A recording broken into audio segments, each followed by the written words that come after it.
Hello viewers, welcome to my YouTube channel. రీసెంట్గా release అయిన AP 10th class రిజల్ట్స్లో మన government school పిల్లలు, ముఖ్యంగా ఆడపిల్లలు మంచి రిజల్ట్స్ అయితే తీసుకొచ్చారు కదా. ఇప్పుడు నాతో Ongole division first, mandal first, district third ranker Yashasvi అయితే నాతో ఉన్నారు. తనతో మాట్లాడి తెలుసుకుందాం ఎలా ప్రిపేర్ అయ్యారు అండ్ బ్యాక్గ్రౌండ్లో చాలా అవార్డులు ఉన్నాయి కదా, వాటివి ఎలా వచ్చాయి, ఎంత కష్టపడితే 600కి అవుట్ ఆఫ్ 591 స్కోర్ చేశారో, ఇలా మరిన్ని డీటెయిల్స్ అడిగి తెలుసుకుందాం. Hi Yashaswini. Hi. First of all congratulations నీకు. Thank you. ఏంటి ఒక పెద్ద షాపే పెట్టుకున్నావు బ్యాక్? అలా ఏం కాదు. ఓకే. సో ఎలా అనిపిస్తుంది నీకు మన district third rank, division first rank and government school మన ప్రకాశం డిస్ట్రిక్ట్ లో నువ్వే టాప్ 591 ఎలా అనిపిస్తుంది? చాలా హ్యాపీగా అనిపించింది. ఓకే. నేను పడిన కష్టానికి సక్సెస్ దొరికింది అనిపించింది. చాలా బాగా కష్టపడినట్టున్నావు. ఓకే. సో ఒకసారి నీ స్కోర్ కార్డు చెప్తావా? అంటే 600కి నీకు ఏ సబ్జెక్ట్ లో ఎన్ని మార్క్స్ వచ్చాయో? ఓకే, నాకు టోటల్ 591 అవుట్ ఆఫ్ 600 వచ్చింది.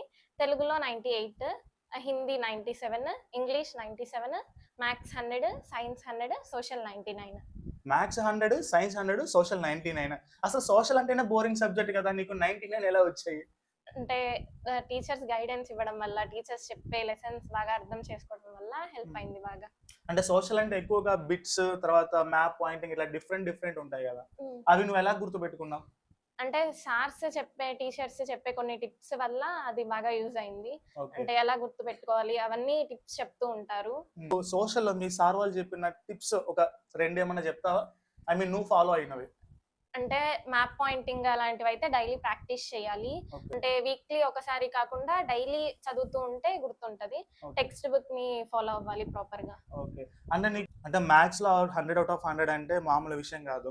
ఎందుకంటే చాలా క్యాల్కులేషన్ పార్ట్ ఉంటుంది, చాలా బిట్స్ ఉంటాయి అండ్ ట్రిగ్నోమెట్రీ కూడా ఉంటుంది మీకు. సో ఎట్లా నువ్వు ఎటువంటి టిప్స్ ఫాలో అయ్యావు అవుట్ ఆఫ్ 100 అవుట్ ఆఫ్ తీసుకోవడానికి? అంటే 100 days action plan government, state government పెట్టారు. దాని వల్ల మాకు అంటే ఏ రోజు ఏది చదవాలి అనేది ఫుల్ ప్లాన్ ఇస్తారు. అంటే దాని వల్ల మాకు యూస్ అయింది చాలా. అప్పుడు ఆల్సో ఈవినింగ్ మాకు 4 to 5 టెస్ట్ కండక్ట్ చేసేవాళ్ళు. మార్నింగ్ మేము చదివిన దాని మీద ఒక సబ్జెక్ట్ కి టెస్ట్ కండక్ట్ చేసేవాళ్ళు. దాని వల్ల మాకు ప్రాక్టీస్ అయ్యేది. అంటే మళ్ళీ ఎగ్జామ్ ఫియర్ పోయింది. ఈ 100 డేస్ యాక్షన్ ప్లాన్ మీకు ఎట్లా స్కూల్లో ఫాలో అప్ చేశారు టీచర్స్? అంటే గవర్నమెంట్ ఇచ్చిన పీడిఎఫ్స్, వాళ్ళు ఇచ్చే రూల్స్ ని ప్రకారం వాళ్ళు మొత్తం వాళ్ళు చెప్పినట్టు ఫాలో అయ్యారు. అంటే బాగా టైమింగ్, ఏ లెసన్ ఏం చదవాలి అనేది ఉంటుంది. దానికి మమ్మల్ని ఫాలో చేశారు. అంటే లైక్ ఇప్పుడు పర్ డే కి ఎన్ని లెసన్స్ కలిపి మీకు టెస్ట్ లో కండక్ట్ చేస్తూ ఉండేవాళ్ళు? స్టార్టింగ్ 1-2 లెసన్స్ ఉండేవి. ఇంకా తర్వాత ఇంకా ఎగ్జామ్స్ దగ్గరకు వస్తున్నాయి కాబట్టి ఒక 3-4 అలాగా కండక్ట్ చేసేవారు. ఓకే. అంటే అలా సబ్జెక్ట్ వైజ్, లెసన్ వైజ్ మీకు అన్ని సబ్జెక్ట్స్ లో రెగ్యులర్ గా టెస్ట్ కండక్ట్ చేస్తూ వచ్చారు. ఓకే. సో అయితే మరి ఇప్పుడు నీకు science 100, English 97, okay, Telugu 98, Hindi 97. ఎందుకని ఇంగ్లీష్, హిందీ కొంచెం అట్లా? అంటే లాంగ్వేజెస్ కొంచెం పేపర్ వల్ల. ఓకే. అండ్ మీకు కూడా కొన్ని సబ్జెక్ట్స్ టఫ్ గా వచ్చాయని చెప్పేసి విన్నాను పేపర్ లో. అవును. సో అప్పుడు ఏం భయం అనిపించలేదా? అంటే ఎగ్జామ్ రాసే టైంలో టెన్షన్ పడకుండా ఉంటే అలాగా అనిపించలేదు. ఓకే. అంటే ఇప్పుడు మీకు స్కూల్లో టీచర్స్ ఎటువంటి టిప్స్ చెప్పేవాళ్ళు ఎగ్జామ్ రాయడానికి కానీ, ఎగ్జామ్ కోసం చదవటానికి కానీ, అండ్ ఎగ్జామ్ ప్రిపరేషన్ టైంలో వాళ్ళ సపోర్ట్ ఎలా ఉండేది?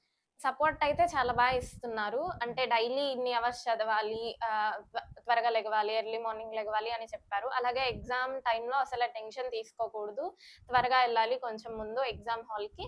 అలాగా ఫస్ట్ అంటే మెయిన్గా అయితే ఆర్డర్లో రాయమని చెప్పారు. అలాగా చేస్తే వాల్యూ టెస్ట్కి ఈజీగా ఉంటుంది, ఒక మంచి ఇంప్రెషన్ వస్తుంది అన్నట్టు చెప్పారు. నేను అదే ఫాలో అయ్యాను. 4 sides మార్జిన్ కొట్టడము, సైడ్ హెడ్డింగ్స్ పెట్టడము, ఇంకా బ్లూ బ్లాక్ పెన్స్ యూజ్ చేస్తూ ప్రెజెంటేషన్ బాగా ఎక్కువ మార్క్స్ స్కోర్ చేయొచ్చు అని చెప్పారు. అలాగా నేను మంచి మార్క్స్ స్కోర్ చేశాను. అంటే మీకు టీచర్స్ స్కూల్లోనే పేపర్ ప్రెజెంటేషన్ ఎలా చేయాలి అని మొత్తం ఏమైనా ట్రైనింగ్ ఇచ్చారా? అంటే ట్రైనింగ్ అంటే మాకు డైలీ స్లిప్ టెస్ట్ కండక్ట్ చేస్తారు కదా, అందులో మేము ఏమన్నా ఫాల్స్ చేస్తున్నా, ఏమన్నా తప్పులు చేస్తున్నా, ఇంకొకళ్ళ ఏమన్నా మంచిగా అనిపించినా ఆ టిప్స్ ని మాకు షేర్ చేసేవాళ్ళు. దానివల్ల ఇంకో ఎగ్జామ్ కి మేము అలాంటి తప్పులు చేయకుండా ఉన్నాం. అంటే ఇప్పుడు జనరల్ గా ఎగ్జామ్స్ టైంలో మనకి ప్రెషర్ అనేది ఉంటది కదా, సో నువ్వు ఆ ప్రెషర్ ని ఎలాగా కంట్రోల్ చేసుకోగలిగావు? ఐ మీన్ ఎలా బ్యాలెన్స్ చేసుకోగలిగావు? సో ఆ ప్రెషర్ తట్టుకోవడానికి అంటే మా పేరెంట్స్ మోటివేషన్ ఇస్తూ ఉంటారు. అలాగే యోగా, మెడిటేషన్ అది చేసుకోమంటారు. అలాగే ఎప్పుడన్నా ఎక్స్ట్రా ప్రెషర్ అనిపించినప్పుడు నేను ఫ్రెండ్స్ తోటి మాట్లాడడము, టైం స్పెండ్ చేయడం అలా చేస్తూ ఉంటాను. డైలీ ఎన్ని గంటలు చదివేదానివి?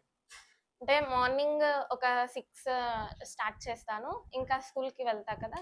తర్వాత ఒక 9, 9:30 అలాగా చదువుకుంటా. ఈవినింగ్ 9:30 వరకు చదివి హ్మ్. పడుకున్నాయి. ఓకే. సో, అంటే ఇప్పుడు జనరల్‌గా మనకి 10థ్ క్లాస్‌కి ఎంటర్ అయిన తర్వాత చాలా వరకు ఒక భయం అనేది ఉంటది స్టార్టింగ్ నుంచే. ఆ! అవును. ఎందుకంటే 10థ్ మన కెరియర్‌కి మెయిన్ టర్నింగ్ పాయింట్ కదా! ఇంత స్కోర్ రావాలి. హ్మ్. పేరెంట్స్ గూడా కొంచెం మనల్ని ప్రెషర్ పెడుతూ ఉంటారు. నువ్వు గూడా ఇంత స్కోర్ చేయాలి. వాళ్ళతో కాంపిటీషన్ పడాలి అని జెప్పేసి. అలా నీకు ప్రెషర్ ఏమైనా ఉన్నిందా? అంటే స్టార్టింగ్‌లో కొంచెం ఉంది. అంటే లాస్ట్ ఇయర్ స్కోర్‌ని దాటాలి అని చెప్పి ఉన్నది కొంచెం. కానీ తర్వాత ఇంకా తగ్గిపోయింది. అంటే స్టడీ మీద కాన్సంట్రేట్ చేయడం వల్ల ఇంకా మనము తెచ్చుకోగలము అన్న కాన్ఫిడెన్స్ వల్ల ప్రెషర్‌ని తట్టుకోగలిగాను. సో, నువ్వు ఫస్ట్ నుంచి గవర్నమెంట్ స్కూలేనా? లేదంటే వేరే స్కూల్ నుంచి ఏమైనా షిఫ్ట్ అయ్యావా? యాక్చువల్‌గా నేను థర్డ్ క్లాస్ నుంచి అదే school. Girls high government school. School. ఆ! సేమ్ గర్ల్స్ హై స్కూలే. ఆ! అంటే నీకెప్పుడు అనిపించలేదా ఇట్లా ప్రైవేట్ స్కూల్‌కెళ్దాము, అక్కడైతే బాగా టీచర్స్ ట్రైన్ చేస్తారు. అక్కడ ఇంకా మంచి స్కోర్ చేయొచ్చు. అలా అని ఏమి అనిపించలేదా? అహా! ఎప్పుడు అనిపించలేదు. ఎందుకంటే టీచర్స్ మాకు వాళ్ళతోటి కాంపిటీషన్‌గా వాళ్ళతోటి సమానంగా మాకు చెప్పారు. ఓకే. ఇంకా వాళ్ళిచ్చే గైడెన్స్ వల్ల మాకెప్పుడు అనిపించలేదు అలాగా. మరి అంటే మనలో మనమాట జనరల్‌గా బయట ఒక టైప్ ఆఫ్ టాక్ అనేది నడుస్తూ ఉంటది. గవర్నమెంట్ స్కూల్‌లో పిల్లల్ని సరిగ్గా పట్టించుకోరు. టీచర్స్ అంతగా ఫోకస్ చేయరు. పిల్లలు చదివినా చదవకపోయినా పెద్దగా ఫరక్ పడదు అని చెప్పేసి అంటూ ఉంటారు. అది నిజం అంటావా? అబద్ధం అంటావా? అబద్ధం అనే అంటాను. అంటే టీచర్స్ చెప్పడం అనేది ఎప్పుడూ బానే చెప్తారు. అంటే పిల్లల కోసమే చెప్తారు. పిల్లలు బాగా చదవాలి అని చెప్పి. అలాగా నేను నిజమని అనుకోవట్లేదు. ఓకే. సో, అంటే సో, తెలుగులో నీకు 99 98. 98 జనరల్‌గా చాలా వరకు తెలుగులో 95 స్కోర్ చేయడానికే కింద మీద పడుతూ ఉంటారు. అట్లాంటిది నువ్వు 98 అంటే ఎలా ఎలా పాసిబుల్ అయింది? అంటే బికాజ్ ఐ నో తెలుగు యొక్క కష్టం ఎట్లా ఉంటదో ఎగ్జామ్ హాల్‌లో కాబట్టి అందుకు అడుగుతున్నాను. యాక్చువల్‌గా తెలుగు మదర్ టంగ్ అలాగే టీచర్స్ చెప్తూ ఉంటారు. అంటే వాల్యుయేషన్ చేసే వాళ్ళకి వాల్యూటర్స్‌కి ఇంప్రెస్ అయ్యేటట్టు రాస్తే ఎక్కువ మార్క్స్ వస్తాయి. ఇయన్నీ గాదు. ఈ వాల్యూ ఇంప్రెషనో లేదంటే టీచర్స్ బాగా చెప్పారు ఇట్లాంటివి గాదు. నువ్వు ఏ మెథడ్ ఫాలో అయ్యావు? హ్యాండ్ రైటింగ్ బావుండాలి. ఓహ్! అలాగే పాయింట్స్ అంటే సబ్జెక్ట్ రిలేటెడ్‌గా రాయాలి పాయింట్స్.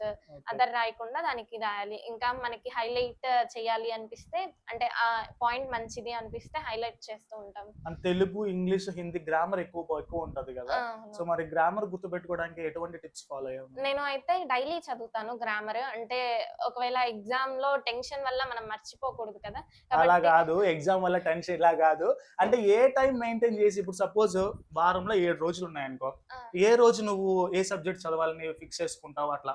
అంటే డైలీ కొంత టైం అనేది తీసుకుంటా. ఒక రోజుకి ఒక సబ్జెక్ట్ అని కాకుండా డైలీ ప్రతి సబ్జెక్ట్‌ని కవర్ చేయడానికి ట్రై చేస్తాను. వన్ డేలో నువ్వు ఆల్‌మోస్ట్ అన్ని సబ్జెక్ట్స్ కవర్ చేస్తావు. ఆల్‌మోస్ట్. మేము నమ్మాలి. హ! అంటే ఆహ్, టఫ్‌నెస్‌ని బట్టి ఒక సబ్జెక్ట్ యొక్క టఫ్‌నెస్‌ని బట్టి ఒక 2, 3 సబ్జెక్ట్స్‌ని తర్వాత పెట్టి ఓకే. ఇంకా అంటే లైక్ టఫ్ అనుకున్న సబ్జెక్ట్‌కి ఎక్కువ టైమ్ స్పెండ్ ఆ! చేసి, ఈజీగున్న సబ్జెక్ట్‌కి కొంచెం అడ్జస్ట్ చేసుకుంటూ వెళ్తావన్నమాట. అవును. ఓకే. సో